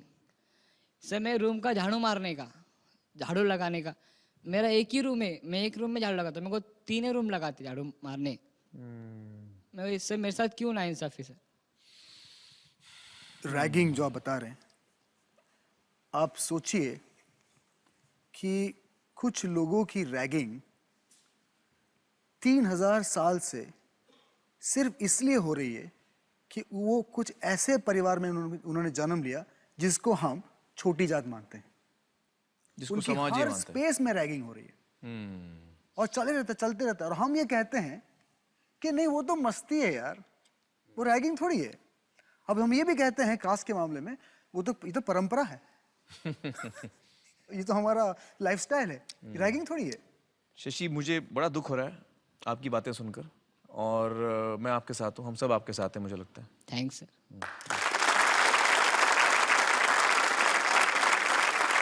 चलिए मुझे बताइए कि शहरों में हम किन किन तरहों पे इसका एग्जाम्पल देखते हैं कि ये कास्ट सिस्टम अभी भी लोग पूरी तरह से फॉलो करते हैं। एक बड़ा सीधा और सरल एग्जाम्पल है कि आप हर इतवार को जब जागते हैं सुबह को, तो अपने अपने जो घर में जो अखबार आता है उसका सेंटर पेज खोलिए, उसमें होगा मैट्रिमोनियल कॉलम्स होंगे, और वो मैट्रिमोनियल कॉलम्स की अरेंजमेंट देखिए आप, वो बाय कास्ट होती है, अग्रवाल, बीसा, व्यास, पटेल, ये वो। और उसमें रिलीजन में भी आप देखेंगे, मुस्लिम होगा तो उसमें शेख पठान अलग होगा, क्रिश्चियन होगा तो उसमें जैसे गोवा में आरसी, बीसी, रोमन कैथलिक, ब्राह्मण कास्ट, और उसी फ्लो में इंजीनियर, डॉक्टर, मतलब ये 2 अलग अलग चीजें हैं यार मतलब ये कि हम कितना भी पढ़ ले के डॉक्टर, इंजीनियर और साइंटिस्ट बन जाएंगे, लेकिन तब भी हमारी सोच वहीं की वहीं रह जाएगी। तो फिर हम इसमें से निकले कैसे, मतलब क्या करें क्या हम लोग इसमें से निकलने के लिए? जाति भेदभाव और छुआछूत का जो मसला है वो कॉम्प्लेक्स नहीं है, गहरा जरूर है लेकिन कॉम्प्लेक्स नहीं है, बड़ा सीधा है, और उसका सीधा सीधा भी हल हो सकता है। वो कैसे? Intercaste marriage. अब सारा हम जो अरेंज मैरिज का जितना हम लोग ढिंडोरा पीटते हैं हमारे देश में कि हम तो बड़े ट्रेडिशनल लोग हैं, हम तो अरेंज मैरिज में मानते हैं, ये बेसिकली एक कास्टिस्ट स्ट्रक्चर है जहां पे इंट्रा कास्ट मैरिज ही होता है। आखिर में हम कूदते किस पर हैं कि मेरा खून तुम्हारे खून से ज्यादा अच्छा है, मिला दो, मिलावट कर दो पूरा। इसको लॉजिकली देखिए, मैं अपनी बेटी के लिए रिश्ता ढूंढने जा रहा हूं, ये शब्द होता है ना, ढूंढना। अब मैं अपने कास्ट में ढूंढता हूं, अपने कास्ट में, तो परम्यूटेशन कॉम्बिनेशन स्टैटिस्टिक्स के हिसाब से कितने चांसेस है मुझे अच्छा वर मिलने का। अगर मैं जात का बाउंड्री खोल देता हूं तो कितना चांसेस है अच्छा वर मिलने का, लॉजिकली स्पीकिंग ज्यादा इसमें ही है ना। सारे बाउंड्रीज खोल दो तो आप अरेंज मैरिज ही करें, आपके माँ बाप ही आपको ढूंढ के दे, लेकिन आपके जात के चौखटे से आप बाहर निकल के ढूंढेंगे तो आपको एक की जगह पे 1500 लायक वर मिल सकते हैं। ये फिल्म बनाने का आपने कैसे सोचा? क्या बात थी आपके अंदर जो आपको लगा कि मुझे ये फिल्म बनानी है? अगर हम कोई भी मसले का हल चाहते हैं, वो चाहे छुआछूत का मसला हो या कोई भी मसला हो, तो सबसे पहले ये ज़रूरी है कि वो ये मसला चल रहा है, इसकी स्वीकृति करें, इसके बारे में बातचीत करें, इसको नकारना छोड़ दें। क्योंकि अगर हम नकारने से शुरू करें कि भाई कोई मसला ही नहीं है, वहाँ से शुरुआत होती है तो मिल चुका हल फिर तो। अब ये फिल्म के बाद मैं चाहता हूँ कि लोग माने कि ये हो रहा है, अब आगे बोलो क्या करना है। और ये जो शोज इस आप जो अभी कर रहे हैं, मेरे ख्याल से वो उस सोच का एक शुरुआत है। अनटचेबिलिटी पहली बार नेशनल टेलीविजन और इस लेवल पर डिस्कस हो रही है। हमको 65 साल लगे आमिर जी, 65 years to bring this subject here. Shame. However, congratulations. चलिए स्टैलिन, बहुत बहुत शुक्रिया हमारे साथ बातचीत करने का। Thank you so much. Thank you for having me. दोस्तों, मैं आपको बता दूं कि स्टैलिन जी की जो फिल्म है उसका नाम है इंडिया अनटच्ड, और इसकी लिंक आपको हमारे वेबसाइट पर मिलेगी। आप वहां जाकर इनकी फिल्म देख सकते हैं। दोस्तों, जात पात के आधार पर जब हम भेदभाव देखते हैं तो अक्सर हम चुप हो जाते हैं, डरते हैं या फिर अपने को कमज़ोर पाते हैं, आवाज़ उठाने की हिम्मत नहीं जुटा पाते। चलिए दोस्तों, अब मैं आपको दो ऐसे लोगों से मिलाता हूं जिन्होंने हिम्मत भी दिखाई और कामयाबी भी पाई। राजस्थान का समर्थपुरा गांव। इस इलाके में केवल ऊंची जाति के लोग घोड़ी चढ़कर बारात ला सकते थे। कुछ वक्त पहले एक दलित ने अपनी शादी में घोड़ी चढ़ने की कोशिश की थी। एक हमारी समाज की लड़की की शादी थी, तो वो घोड़ी लेके आया था, तो गांव वाले उसके पीछे पीछे भागे। साढ़े नीच चमारों को इतना बोलते हैं, फिर भी घोड़ी लेके आते हैं। तो उसमें एक हमारी समाज का ही था कोई, वो आगे गांव में निकलते टाइम उसको एक झपट भी मार दी थी। अंजाम की परवाह ना करते हुए रामपाल ने अपनी दोनों बेटियों की शादी में इस पुरानी परंपरा को तोड़ने का मन बनाया। देश आज़ाद हो गया है और अपन आज भी गुलामी कर रहे हैं। तो मैंने सोचा भी अपने गांव के लिए, तो अपने समाज के लिए, तो अपन भी अगर मर भी गए तो कौन सा फर्क पड़ेगा। गांव की गलियों में दहशत का माहौल था। रामपाल का परिवार काफी डरा हुआ था। सब हमारे घर वाले भी सब भी करते थे, रे तुम गांव से दुश्मनी ले ली, ये कर लिया वो कर लिया। हर वक्त घर में टेंशन रहती थी। कोई पापा को मारने के लिए धमकी देते थे, कोई कुछ बोलते थे, तो डर लगता था। उस वक्त हम पापा से यही कहते थे कि पापा रहने दो, बारात नहीं आएगी घोड़ी पे तो भी चलेगी, लेकिन आप ऐसा मत कीजिए। कोई मारने के लिए आएगा तो क्या करेंगे। पूरा गांव एक तरफ था और मेरे ससुर जी एक तरफ थे, उनका पूरा सामना करना मुश्किल था। लेकिन रामपाल का इरादा अटल था। फिर हम लोग गए थे पुलिस थाने में, वहाँ रिपोर्ट करी। ये लोग वो सोचते थे कि हमारे समाज का थानेदार है, अपना सपोर्ट करेगा। तो फिर थानेदार जी बोला, चाहे कोई भी समाज हो, मैं इसमें किसका पक्ष नहीं लेना चाहता हूँ, मैं मेरा कानून का पालन करूँगा। मेरे को चाहे 5 पुलिस वाले ला के निकालने पड़े, चाहे 500 पुलिस वाले लाना पड़े, फिर भी मैं घोड़ी निकला के जाऊँगा, बिदौड़ी घोड़ी पे निकला के मैं जाऊँगा। थाना अधिकारी मानवेंद्र सिंह ने अपना फर्ज बखूबी निभाया। सावधानी के तौर पे गांव के 10-15 लोगों को हिरासत में भी रखा। शादी के दिन 3 अलग-अलग थानों से पुलिस बुलवाई और बारात निकालने के रास्ते पर कड़ा पहरा लगाया।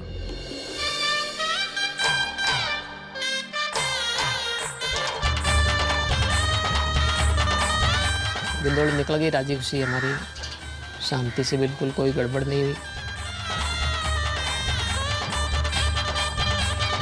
अपने समाज के प्रति, अपने घर के प्रति जो भी किया बहुत अच्छा किया, मुझे गर्व है उन पे। और इस तरह सैकड़ों सालों में पहली बार समर्थपुरा गांव में दलित समाज ने दूल्हे को घोड़ी पे बिठाकर शान से बारात निकाली।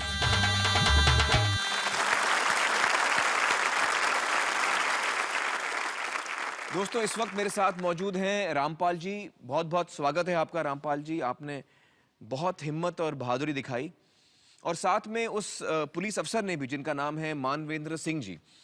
इससे पहले कि हम आपसे कुछ पूछें, आइए पहले बातचीत करते हैं मानवेंद्र जी से, जो हमारे साथ जुड़ रहे हैं सीधे राजस्थान से। नमस्कार मानवेंद्र जी, बहुत बहुत शुक्रिया हमारे साथ जुड़ने का। Thank you so much. नमस्कार आमिर जी, मानवेंद्र जी, हमने सुना है कि आप भी उसी जाति, उसी समाज से हैं जिसके कुछ लोगों ने रामपाल जी का विरोध किया था। आपको इस बात की फिक्र नहीं थी कि जिन लोगों के खिलाफ आप कानूनी कार्रवाई कर रहे हैं वो आप ही की जाति के हैं? नहीं, जनरली अगर कुछ टीचिंग्स हम देना चाहते हैं, सबसे पहले परिवार से और अपने समाज से शुरू करनी चाहिए। यही मेरा मोटो रहा है और इसी मोटो के साथ मैं सदा ही मैंने काम किया है। तो सबसे पहले मैं अपने परिवार को और समाज को ही कुछ जो अच्छी टीचिंग्स मैंने सीखी है, जो महापुरुषों ने हमें सिखाई है, वो मैं अपने परिवार को ही सबसे पहले दूंगा और फिर पूरे समाज और पूरे देश को मैं सर्व करने की इच्छा रखता हूँ। मुझे बताइए कि जात पात को लेकर आपके क्या सोच विचार हैं? आमिर जी, हम आज से 60 साल पहले जब हमें आज़ादी मिल चुकी है और हम बहुत आगे बढ़ चुके हैं, साइंटिफिक डेवलपमेंट में हम बहुत आगे पहुंच चुके हैं, लेकिन कुछ दकियानुसी बातें जो समाज में आज भी विद्यमान है और जिसके कारण समाज प्रोग्रेस नहीं कर पा रहा है और कई लोग हम जगह समाज के वंचित तबके जो है अभी भी हमारे मेन स्ट्रीम में नहीं आ पाए हैं। कारण है कि हमारे जो समाज में किसी तरह के जो बैकवर्डनेस या सोच दकियानुसी है कई लोगों की और वो बाकी लोगों को भी गलत गाइडेंस करते हैं। उनको सही राह पे लाने के लिए हमें समाज को यूनाइटेड होके ही आगे बढ़ सकते हैं और ये देश के लिए बहुत ही अच्छा होगा कि अगर हम सब मिलके पूरे देश की हर कम्युनिटी मिलके इस देश को आगे बढ़ाए ताकि हमारा देश भी उसकी सुपर पावर्स में आ सके। बहुत सही कहा आपने मानवेंद्र जी। हमारी शुभकामनाएं आपके साथ हैं, आप बहुत ही अच्छा काम कर रहे हैं। बहुत बहुत शुक्रिया हमारे साथ बातचीत करने का। Thank you so much. खुदा हाफिज। दोस्तों, अगर हम सोचने जाएं तो ये इतनी छोटी बात लगती है कि बारात में दूल्हा जो है वो घोड़े पे आए, लेकिन यही छोटी सी बात रामपाल जी के लिए एक जिंदगी और मौत की बात बन गई। मुझे बताइए, इसके बाद आपके गांव में दोबारा शादी हुई? इसके बाद आपके जाति में? हाँ, उसके बाद वही 2-3 शादियाँ हो गई थी। हाँ, और उसमें दूल्हा जो है वो घोड़े पे आया? उसके बाद दूल्हा घोड़े पे बैठ कर निकले, बिंदौली निकाले गांव में से। और इस दफा पुलिस प्रोटेक्शन की जरूरत पड़ी? पुलिस की कोई जरूरत नहीं पड़ी इसमें। तो मतलब जो आपने पहल की उसका एक असर हुआ? असर क्या हुआ, मैं तो समझो कि हम तो मेरे समझता हूँ कि हमें आज़ादी मिल गई उनसे। क्या बात है रामपाल जी, आपने बहुत हिम्मत और बहादुरी दिखाई, एक पहल की और अपने गांव का नाम रोशन किया। हमारी दुआएं आपके साथ हैं कि आपके गांव में अमन हो, शांति हो और भाईचारा बढ़े। बहुत बहुत शुक्रिया हमसे बातचीत करने का। Thank you so much. दोस्तों, यहाँ पर हम लेंगे एक छोटा सा ब्रेक, जल्द हाजिर होते हैं। Welcome back. दोस्तों, इस वक्त मेरे साथ मौजूद हैं जस्टिस चंद्रशेखर धर्माधिकारी। मैं जस्टिस साहब का परिचय एक अलग अंदाज में देना चाहूँगा। हमारी टीम जब सर के पास पहुँची और उनसे रिक्वेस्ट की कि आप अपना परिचय अपने अल्फाजों में दीजिए, तो जस्टिस साहब ने एक बहुत ही खूबसूरत तरीके से अपना परिचय दिया जो मुझे बहुत ही पसंद आया और मैं चाहूँगा कि मैं वो क्लिप आपको दिखाऊँ। सर, अगर आपकी इजाज़त हो तो हम वो क्लिप देख सकते हैं? सर, अपना प्लीज़ परिचय दीजिए। मैं परिचय के बहुत खिलाफ हूँ क्योंकि मेरे व्यक्तित्व पर पहला लेबल लगा कि मैं हिंदू हूँ, दूसरा लगा ब्राह्मण हूँ, तीसरा लगा देशस्थ ब्राह्मण हूँ, चौथा लेबल है धर्माधिकारी हूँ, फिर जो पढ़ाई की उसके लेबल है, न्यायमूर्ति बना उसके लेबल है, पद्म भूषण भी मिला उसके भी लेबल है। मेरी मुश्किल ये है कि अब ये मेरे व्यक्तिमत्व पर जो लेबल लगे हैं ना, ये लेबल ही लेबल दिखते हैं और धर्माधिकारी कहीं गुम हो गया है और मैं धर्माधिकारी को गुम होने नहीं देखना चाहता।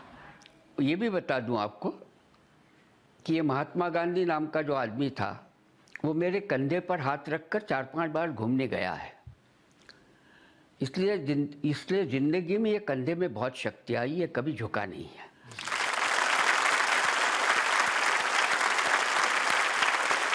सर, बहुत बहुत शुक्रिया हमारे साथ जुड़ने का। Thank you so much for coming here sir today. मुझे बताइए कि आज हम बात कर रहे हैं जात पात की, आपके इसके बारे में क्या विचार है? जात की मुश्किल ये है कि जो जन्म से मिलती है और या चिपकती है वो मौत के बाद भी नहीं जाती। हमारे देश में तो ऐसा है कि कई जातियों में परजाति के आदमी को मुर्दे को भी हाथ नहीं लगाने देते। इसलिए मेरी भाषा में मैं कहता हूँ, जो कभी नहीं जाती उसको जाति कहती। चिपक गई सो चिपक गई। इसकी दूसरी खासियत ऐसी है कि जात मेरे देश में सिर्फ जातीयता पालने का नहीं, उच्च नीच भावना पालने का भी है। मेरे देश में जब all arguments fail, caste is the only argument. आज़ादी इतने साल बाद भी देहात के मोहल्ले जातिवारी हैं, जाति में बिखरे हुए हैं। और ये सारा अगर हम नहीं निकाल सकेंगे तो मेरा संविधान जो धर्मनिरपेक्षता चाहता है और समाजवाद चाहता है, वहाँ तक नहीं पहुँच पाऊंगा। मेरा संविधान ये कहता है कि आप नागरिक सिर्फ भारत के हैं। वाह। आप महाराष्ट्र के नागरिक नहीं हैं, भारत के। आप ब्राह्मण नागरिक नहीं है, नागरिक सिर्फ भारत के। मैं आपसे पूछता हूँ, कोरा नागरिक, भारतीय नागरिक आपको कहीं दिखता है? मैं खोज रहा हूँ, नहीं देख पा रहा हूँ। इसका कारण बता दूं। कारण यह है कि हमने जमीन पर प्रेम किया। जरूरी है देश पर प्रेम करना, मातृभूमि पर भी प्रेम करना जरूरी है, लेकिन ये पर्याप्त नहीं है, क्योंकि देश भौगोलिक संकल्पना है, प्रादेशिक है, इसकी सीमाएं होती, प्रदेश होंगे, नदी होंगे, इसका बनेगा। राष्ट्र इंसानों का, नागरिकों का बनता है, और राष्ट्र का वर्णन यह है कि it's a daily plebiscite of his people to live together. जिस भूभाग में रहने वाले लोग रोज संकल्प करते हैं कि हम एक दूसरे के सुख दुख में शामिल होकर जिएंगे, तब राष्ट्र बनता है। ये राष्ट्र, मेरा देश आज भी नहीं बना। ये मेरी वेदना है, क्योंकि मैंने आंदोलन में तो सपना देखा था कि ऐसा राष्ट्र मुझे देखने को मिलेगा, लेकिन अभी तक देखने को नहीं मिला। इंडिविजुअल कोड ऑफ कंडक्ट कहता था गांधी इसको, अपने जीवन से शुरुआत करनी पड़ती है। मैंने जाति का कोई संस्कार मेरे जीवन पर नहीं हुआ।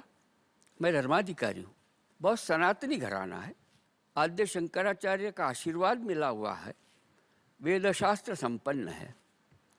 लेकिन जब से मैंने तय किया कि हम जात नहीं पालेंगे, मेरे पर ब्राह्मण्य का कोई संस्कार नहीं है।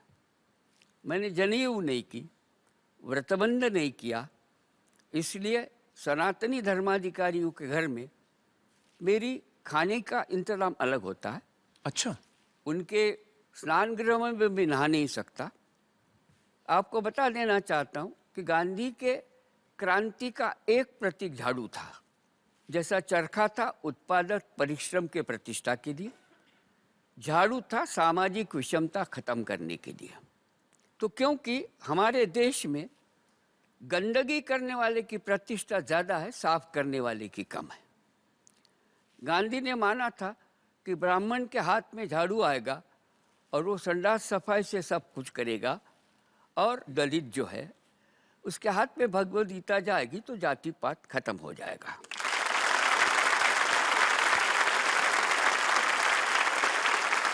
मैंने गांधी के साथ में रहकर संडास सफाई से सब काम बचपन से ही किया।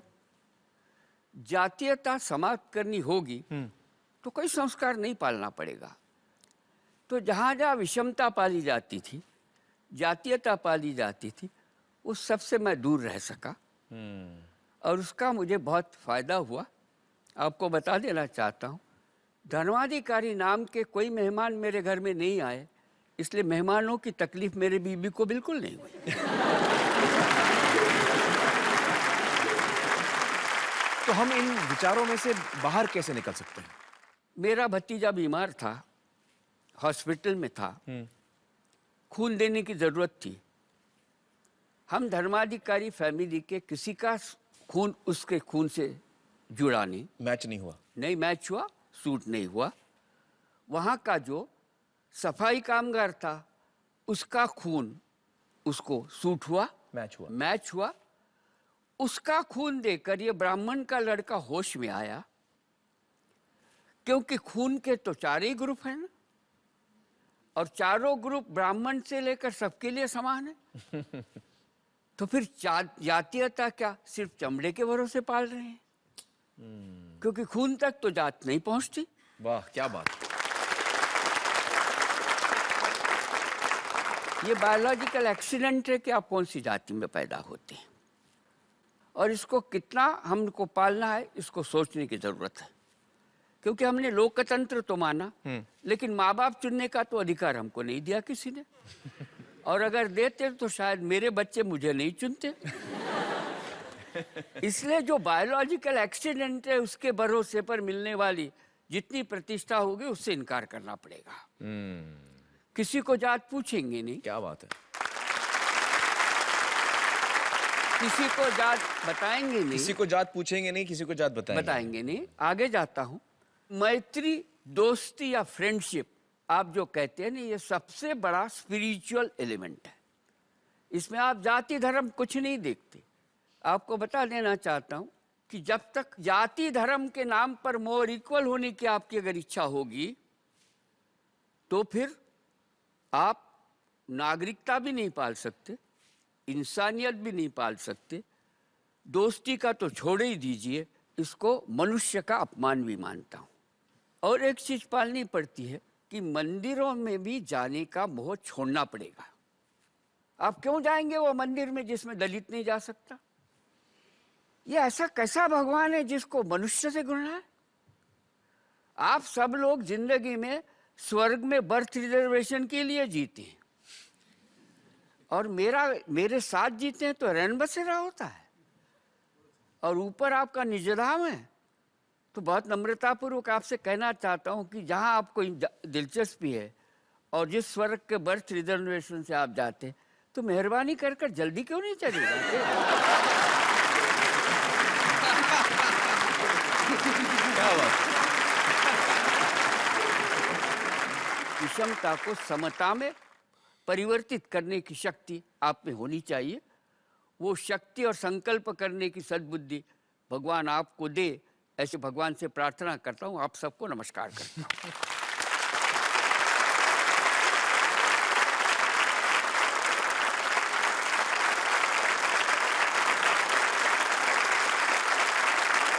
सर, आपने इतनी कमाल की चीज़ें हमें बताई हैं और मुझे यकीन है कि आज देश भर में बहुत सारे यंगस्टर्स हमारा प्रोग्राम देख रहे हैं। आज सभी यहाँ मौजूद हैं और उन सब पर बहुत ही गहरा असर होगा। बहुत बहुत शुक्रिया, आपका आशीर्वाद हम सब के साथ रहे। मैं आपसे कहूँगा कि मुझे मेरी कोई फिक्र नहीं है। मैं 85 ईयर्स का हो रहा हूँ। मुझे मेरे लड़कों की भी फिक्र नहीं है। मुझे मेरी नातियों की बहुत फिक्र है कि उनके लिए कैसा देश छोड़ के मैं जाऊँगा। क्या उनके जीवन में भी जातीयता होगी? उनके जीवन में भी विषमता होगी? उनका भी पड़ोस इसी तरह बटेगा? ये एक फिक्र है। अब मैं ग्रेट ग्रैंडफादर बना हूँ। वो 3 साल की मेरी परपोती है, उसका क्या होगा? वो भी क्या डर डर के जिएगी? एक ध्यान में रख लीजिए कि ताकत से लड़ना नहीं पड़ता, ताकत होनी पड़ती है स्वयं की। और आपको कह देता हूँ कि जो भय डर तुम्हारे मन में होगा तो उसको छोड़ो, क्योंकि fear is the dark room where only negatives are developed.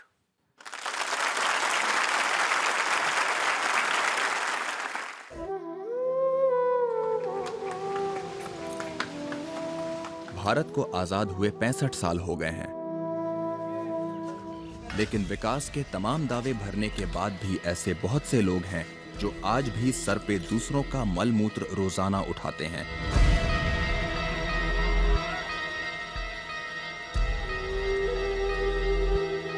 अफसोस की बात यह है कि कुछ जातियां हजारों सालों से ना चाहते हुए भी ऐसी जिंदगी जीने को मजबूर हैं।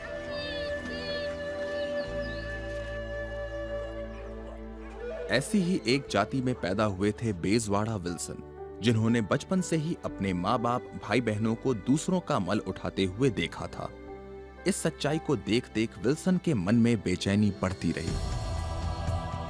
उन्होंने ये ठान ली कि सर पे दूसरों का मैला उठाने का ये अमानवीय काम वो किसी को नहीं करने देंगे। भारत के सर पे लगे इस शर्मनाक धब्बे को मिटाना ही विल्सन के जीवन का मकसद है। बहुत बहुत शुक्रिया विल्सन जी हमारे से जुड़ने का। Thank you so much. Wilson ji, मुझे अपने बचपन के बारे में बताइए, कैसा था आपका बचपन? बचपन तो पहले तो ठीक था, but after some time when I grow, 8 साल 9 साल वैसे समय मुझे पता लगा मैं सारे जैसा नहीं है, थोड़ा भेदभाव है यहाँ। मैं एक स्कूल पे पढ़ा था, वो पूरा स्कैवेंजर्स का स्कूल है। मतलब उस जिस स्कूल में आप पढ़े हैं उस स्कूल में सब आपके जाति के ही बच्चे सारे पढ़ते थे? यस। हम खेलने के समय कोई हमारा फ्रेंड्स वो कोई लोग बोलेगा आपका स्कूल वो छोटा है, वैसा हम बोलेगा स्कूल तो छोटा है। फिर हमारा स्कूल का साथ ही एक बड़ा पेड़ है, हमारा पेड़ बहुत बड़ा है। काउंटर वो बोलेगा आपका डेस्क बेंचेस नहीं है स्कूल पे, हम बोलेगा वो बिना बेंचेस हम कैसे भी बैठ सकते हैं। वैसा एवरीथिंग फॉर काउंटर वो नहीं है, हम भी समान हैं, बराबरी हैं, इस पे कोई फर्क नहीं होते हैं। वो बोलेगा आप बंगी हैं, आप बंगी का बेटा हैं। आंसर्स थोड़ा मुश्किल होगा, मेरे पास नहीं था जवाब। क्यों है तो सवाल मेरा नहीं है, जवाब भी मेरा नहीं है बिल्कुल। मेरा माँ का ये एक स्वप्न था मैं अच्छा पढ़ाना, मैं पढ़ाई के बाद ये काम बिल्कुल नहीं करना। सो इसलिए मैं सोचा था वो कि हम लोग अच्छा पढ़ाई करें तो हम लोग करने की ज़रूरत नहीं है, वैसा आगे जा सकते वैसा। फिर हम थोड़ा समय के बाद 4th तक ये स्कूल पे था, स्कैवेंजर स्कूल। 5th का स्कूल बदल होना पड़ेगा। बदल होने के बाद मुझे एक्चुअल दुनिया क्या है वो मालूम होगा। मैं स्कूल पे जून पे शुरू हो जाएगा। स्कूल पे हम लोग जाने के समय सारे लोग इंट्रोड्यूस करेंगे, मेरा टर्न आएंगे, मैं उठाकर स्कूल पे बोलना पड़ेगा मेरा नाम विल्सन है। मेरा माँ वो बोलने के मुश्किल है, इसलिए मैं क्या करेगा मतलब मेरे माँ बाप क्या काम करते हैं वो बोलने के बोलना बहुत मुश्किल है। इसलिए मैं क्या करेगा मेरा टर्न वैसा आने के पहले मैं नेक्स्ट वैसा मैं वैसा सिर वो सर नीचे रख के उनका नेक्स्ट का बोलेगा आप बोलो। बाद में मैं सोचा ये वहाँ जाके ये ड्रामा क्यों करना। जून पे मैं कभी एक बार भी स्कूल नहीं गया। सो वैसा 10 तक पढ़ा था। वही समय मेरा भैया बताया था आप अभी उम्र ज़्यादा हो रहा है, घर पे थोड़ा फाइनेंशियल प्रॉब्लम है, आप पढ़ाई कंटिन्यू करो, फिर एम्प्लॉयमेंट एक्सचेंज पे आप एक बार रजिस्टर करो। फिर वो हम लोग जाकर वो नाम सारे हमारा बताया था मेरा ब्रदर। मैंने पूछा थोड़ा मुझे दो वो देखना। फिर क्या देखना, मेरा नाम क्या काम के लिए लिखा देखना। वो बोला ये आपका काम है। आपका मतलब क्या है, आपका काम आपका जानकारी नहीं है ऐसा उसने बोला? हाँ बोला। मुझे डर लगा वो हो वही हो सकते। मतलब वहाँ पे आपका फॉर्म ले रहे हैं, उन्होंने भरा कि आप कौन सा काम करेंगे और उन्होंने खुद तय कर दिया कि आप स्वीपर का काम करेंगे। मैं मेरा भैया का पूछा था ये नहीं होगा, बिल्कुल नहीं होगा सर। मेरा I have my own image of my own life. Correct. मेरा स्वप्न है, मेरा माँ का स्वप्न है, वो सारे वो एकदम कोलैप्स हो रहा है। मेरा भैया बोले थोड़ा एडजस्ट करो, कुछ भी एडजस्ट कर सकते, गरिमा का एडजस्ट नहीं करेंगे। वो बताया था यही मिलेंगे बोला, तो मुझे जरूरत नहीं, पीछ के बहुत छोड़ दिए। बाद में मैं कहीं अप्लाई नहीं किया। वही समय मैं कम्युनिटी डेवलपमेंट का काम शुरू किया था, समाज के कुछ कार्य तो कर सकते। हमारा का एक कॉलोनी बस्ती था, बस्ती पे सब लोग यही काम कर, सफाई का काम, मल की सफाई का काम करते थे। वो सारे लोग शराब पी के वापस आने के बाद सारे वो उनका वाइफ कोई होगा ना वो उनका सबका पीटेंगे।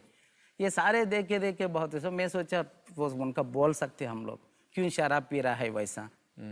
कोई मुझे बताया था ये काम हम लोग क्या कर रहा है, ये काम करे तो बिना शराब कैसे करेगा, काम क्या चल रहा है देखो।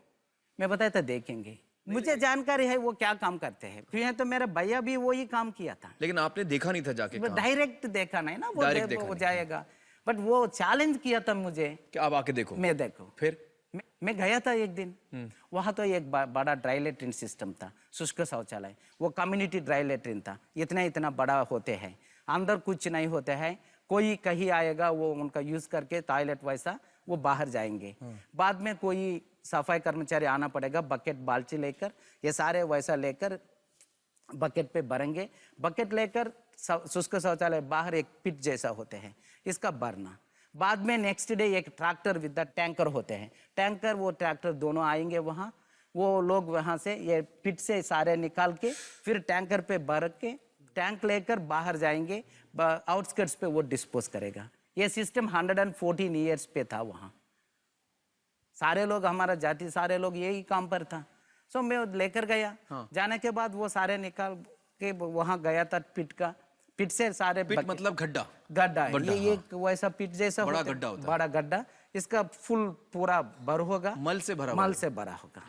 सो ये बकेट से लेकर बकेट से फिल करने के प्रयास किया था। और मैं गया था ना देखने के, उनका भी थोड़ा टेंस ज्यादा होगा कोई आ रहे हैं देखने के क्या है, वो उनका हाथ से वो बकेट है ना, वो बाल्टी वो मिसप्लेस होगा, वो अंदर गिर गया। उनका डर होगा, वो नहीं है तो काम कैसे करेगा, काम नहीं है तो ऑफिस पे क्या जवाब बोलना। वो इमीडिएटली वो क्या किया था, उनका हाथ से वो वैसा कपड़ा वैसा रख के, दोनों हाथ रख के ये कहा है देख रहा है, वो उनका बकेट ढूंढ रहा है। दूसरा था ना, वो भी वहां पहुंच गया, क्या है क्या है आपका दिमाग नहीं का अंदर दल है तो अभी कैसे काम करेगा, वैसा डिस्कशन, दूसरा डिस्कशन चल रहा है बकेट के लिए। वैसा सारे लोग मल का अंदर जाके वो वैसा कर रहा है। अरे देखने के बाद मुझे बहुत दुख होगा, उनका पूरा हाथ मल से है, अंदर वो बाल्टी ढूंढ रहा है।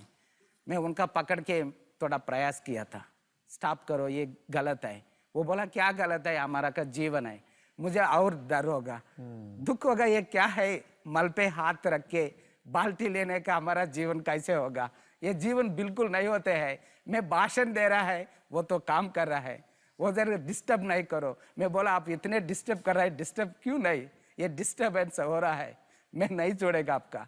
वही समय तक एक महिला आया था, वो बताया था वो उनका छोड़ो, वो काम करेंगे, बच्चे आप आ जाओ। मैं उनका हाथ पकड़ के मैं उनका बताया था, दीदी आप बोलो उनका, वो गलत कर रहा है, वो गलत कर रहा है, वैसा कोई इंसान नहीं करना, क्यों करना।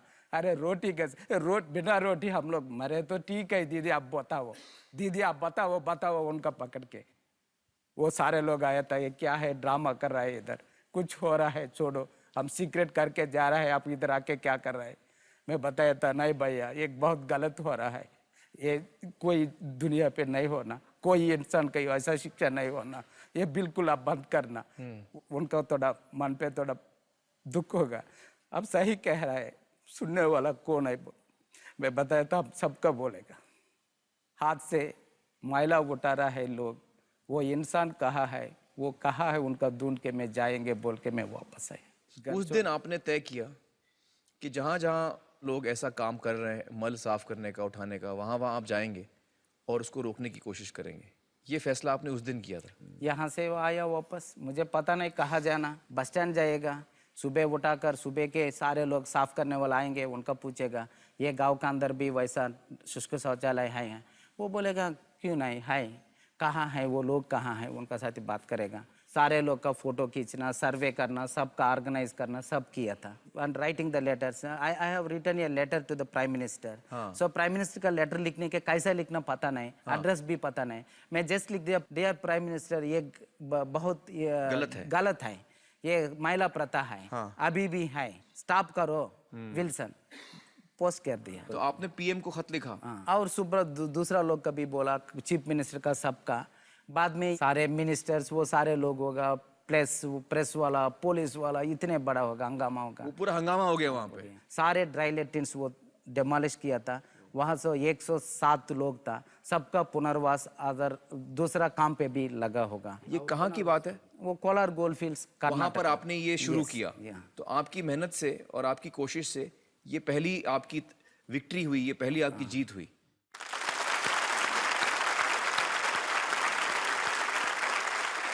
फिर आंध्रा, तमिलनाडु, कर्नाटका, वैसा सारे एक एक जगह छोड़ के वैसा वो तो 1993 पे तब से लेके अब तक मतलब एक जिप्सी की तरह हर जगह घूमते रहते हैं कि कहाँ ये हो रहा है, वहाँ पे। कितने सालों से आप ये कर रहे हैं? वो 86, 87 से शुरू होगा, तो मतलब ऑलमोस्ट 25 साल से आप ये काम कर रहे हैं। 1993 पे हमारा आंदोलन के बाद भारत सरकार कानून बनाया, क्या? Employment of manual scavengers and construction of dry latrines prohibition act 1993। तो 1993 में ये एक्ट आया। इसके बाद हम सोचा था 93 पे कानून आ चुका, सो हम लोग अभी थोड़ा अच्छा काम कर सकते, सब लोग जाना, सबका बोलना, सब फोटो खींचना, डॉक्यूमेंट्स रेडी करना, सरकार का देना, वैसा सब जगह किया था। हरियाणा, पंजाब, राजस्थान, हिमाचल प्रदेश, जम्मू कश्मीर, मतलब देश भर में ये होता है। देश भर में। मैं आपका अभी बोल रहा है और देश का भी मैं पूछ रहा है, ये कानून किसका एम्पावर किया था? डिस्ट्रिक्ट कलेक्टर का एम्पावर किया था। District collector can punish, he can take action, he can take immediate action। 1993 से 2012 तक एक कलेक्टर भी एक केस भी कहीं भी नहीं डाला। अभी भी 13 लाख परिवार है, सफाई कर्मचारी, हाथ से मैला उठाने वाला ये देश के अंदर, उनका 13 सब लाख 13 लाख है। अभी तो काम करने वाला 3 लाख है करीब। अब भी आज रेलवे है, लार्जेस्ट वायलेटर है। सारे कंपार्टमेंट पे हम लोग साफ, कभी टॉयलेट यूज करें तो वो गिरेंगे, वो मल कहाँ गिरेंगे? रेलवे प्लेटफॉर्म पे गिरेंगे। गिरे तो कौन साफ करना? नेक्स्ट डे मॉर्निंग सफाई कर्मचारी आना साफ करना। तो वो लोग बोल रहे हैं इंडियन हमारा रेलवे जो सरकार के नीचे आता है, हाँ?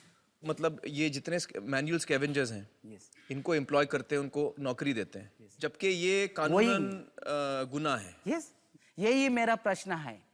अभी ये पिछले साल 98 करोड़ रुपया इतने प्रयास से वो सारे सैंक्शन किया था सरकार पुनर्वास के लिए।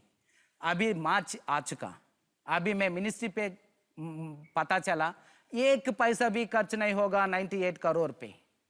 हमारा का पहले प्रेसिडेंट है बाबू राजेंद्र प्रसाद कहा था, हम पहले स्पीच पे बताया था, ये देश पे एक शर्म का बात चल रहा है, ये महिला प्रथा, ये बंद करने के हम लोग फर्स्ट 5 ईयर प्लान पे प्रायोरिटी करो। अभी हमारा प्रेजेंट प्रेसिडेंट अभी ये पार्लियामेंट सेशन पे अभी 219 टाइम्स पार्लियामेंट बैठा था, अभी वो बताया था 21 आइटम नंबर महिला प्रथा बंद करने के, और दूसरा और अलग कानून हम लोग लेकर आएंगे। क्या कर रहा है हमारा सांसद? अभी प्रधानमंत्री कह रहा है हमारा का 2010 दिसंबर तक खत्म हो जाएगा, बाद में बताया था 2011 का दिसंबर तक बिल्कुल खत्म हो जाएगा। डेडलाइंस कितने डेडलाइंस होगा? अभी तक 15 बार डेडलाइंस वो क्रॉस किया था, 15 बार। अगर हम लोग कॉमनवेल्थ गेम्स का तो डेडलाइन किया था, ये दिन ये टाइम के कॉमनवेल्थ गेम्स ये देश के अंदर चलेगा, इतने बारिश होगा, इतने करप्शन होगा, कॉमनवेल्थ गेम्स तो हम लोग पोस्टपोन नहीं किया, इतने बड़ा हम लोग वो सेलिब्रेशन किया था। हाथ से मैला साफ करने के इंसान का गरिमा के लिए कितने साल हम लोग वैसा पोस्टपोन करना, ये सही है? हमारा का कोई देखे तो भी वो बंगी का बेटा बोलते हैं, अभी भी बोलते हैं। मैं एक दिन भी मैं साफ नहीं किया, फिर भी लोग बोलते हैं वो बंगी का है। मैं कैसे बंगी होगा मुझे पता नहीं, बंगी क्या नहीं होता है, ये काम है। लोग भी गंदी बस्ती बोलते हैं, गंदे का लोग बोलते हैं। कौन गंदा कर रहा है?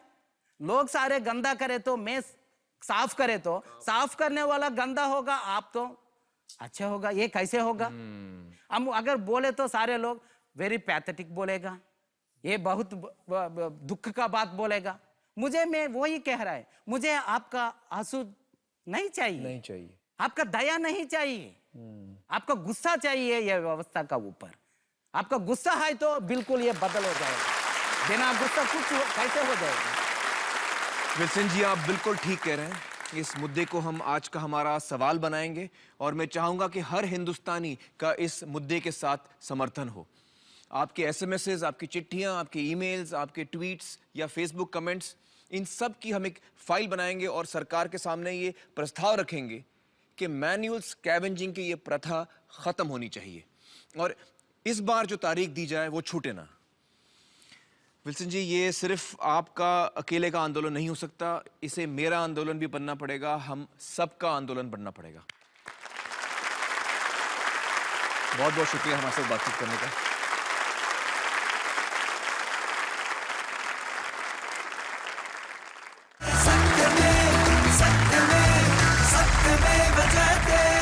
वेलकम बैक दोस्तों। आज का हमारा सवाल है कि मैनुअल स्कैवेंजिंग यानी हाथों से दूसरे का मल साफ करने की जो प्रथा हमारे देश में आज भी मौजूद है, क्या हम उसका तुरंत खात्मा देखना चाहते हैं, तुरंत अंत देखना चाहते हैं या नहीं?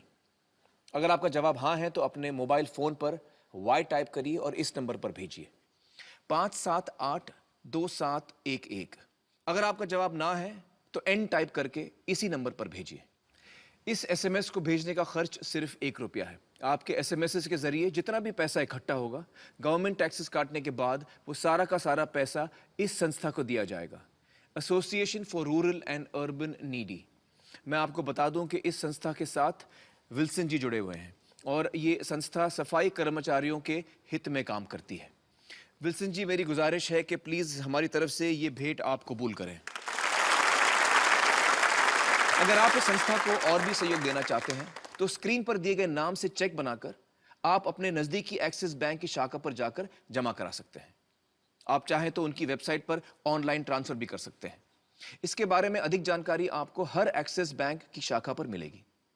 इस देश की जनता से जितनी भी रकम इकट्ठा होगी, चाहे वो एसएमएस के जरिए हो या चेक्स या ऑनलाइन ट्रांसफर के जरिए हो, उसकी मैचिंग रकम यानी उतनी ही रकम रिलायंस फाउंडेशन इसी संस्था को देगी। रिलायंस फाउंडेशन सत्यमेव जयते की फिलैंथ्रोपी पार्टनर है, यानी जन कल्याण सहयोगी है। दोस्तों, इस वक्त मुझे आप लोगों से पूछना है, आप लोगों ने आज हमारे साथ पूरा प्रोग्राम देखा, कि आपके क्या क्या विचार हैं, क्या महसूस हो रहा है आपको? मैंने ये प्रोग्राम देख के, मतलब आज का पार्ट देख के मैंने एक बात सोच ली है कि मैं कुछ ज़्यादा कर पाऊँ या नहीं कर पाऊँ, कम से कम मैं डिफरेंशिएट नहीं करूँगा।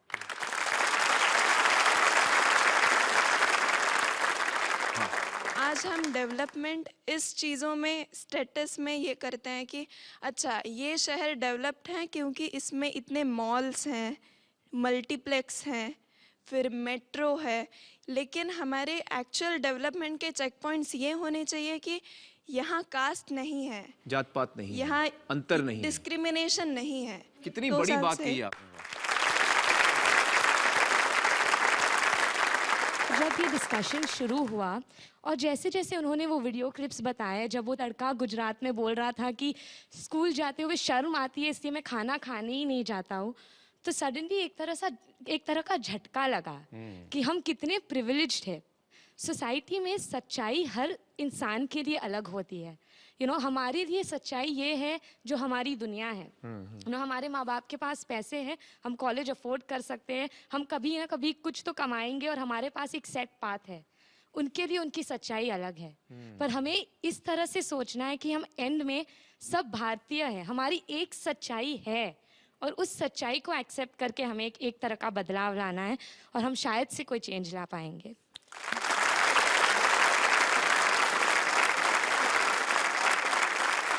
दोस्तों, अगर हम नर्सरी के 4 बच्चों को, जिनकी उम्र करीब 3-4 साल की होती है, एक कमरे में डाल दें तो बहुत जल्दी वो दोस्ती कर लेंगे, घुल मिल जाएंगे, एक दूसरे के साथ खेलने लगेंगे। वो एक दूसरे में कोई भेदभाव नहीं रखेंगे, ना जाति का ना मजहब का। लेकिन होता क्या है कि हम बचपन से ही अपने बच्चों को भेदभाव रखना सिखा देते हैं। हम वहीं पर उसी वक्त उसी लम्हे में इस विशाल देश की नींव को कमजोर बनाने का पहला हथौड़ा मारते हैं। हम ही वो भेदभाव का बीज बो देते हैं, तो जाहिर है फिर फसल भी वैसे ही मिलेगी। दोस्तों, हमें बहुत कुछ करना है, इस देश को बहुत आगे ले जाना है, and we have a lot to contribute. जो लोग 1940 के दौरान में हमारे समाज में मौजूद थे, उन्हें हम बड़े गर्व से याद करते हैं। ये वो पीढ़ी है हिंदुस्तान की जिसने हमें आजादी दिलाई, और इतिहास उन्हें हमेशा ऐसा ही याद रखेगा। आइए हम कुछ ऐसा करें जिससे आने वाली पीढ़ी हमें याद रखे, इतिहास हमें याद रखे। हम वो पीढ़ी बने जो बराबरी और भाईचारे की नींव डाले, जातिवाद और मजहब का भेद हटा दे। हम अपने बच्चों को सही सीख देकर भेदभाव के बंधनों से आजाद कर दें। दोस्तों, हमें इस विशाल देश को और भी आगे ले जाना है, और वो तभी होगा जब हम मजबूत होंगे, और हम मजबूत तभी होंगे जब हम एक होंगे। हर एक उंगली अलग से कमजोर होती है, लेकिन जब सारी उंगलियां एक हो जाती हैं तो मुट्ठी बनती। जय हिंद, सत्यमेव जयते।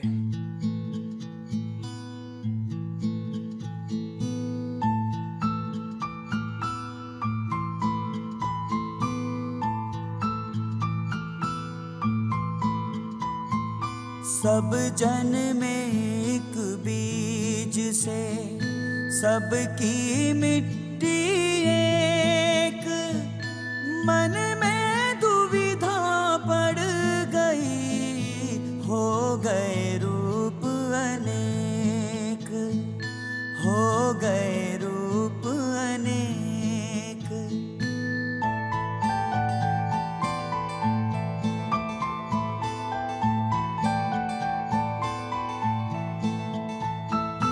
जो तू सच्चा बानिया सबसे एक सा बोल, ऊंच नीच को छोड़ दे, एक बराबर तो, एक बराबर तो।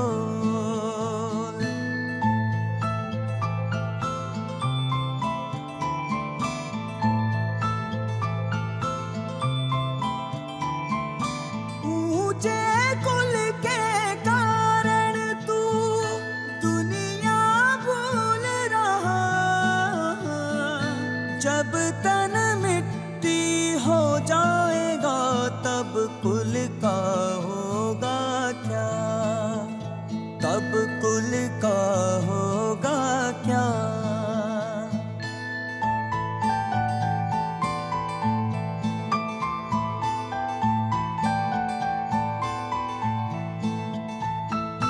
कहत कबीर ना गर्व कर, ना किसी की हंसी उड़ा, अभी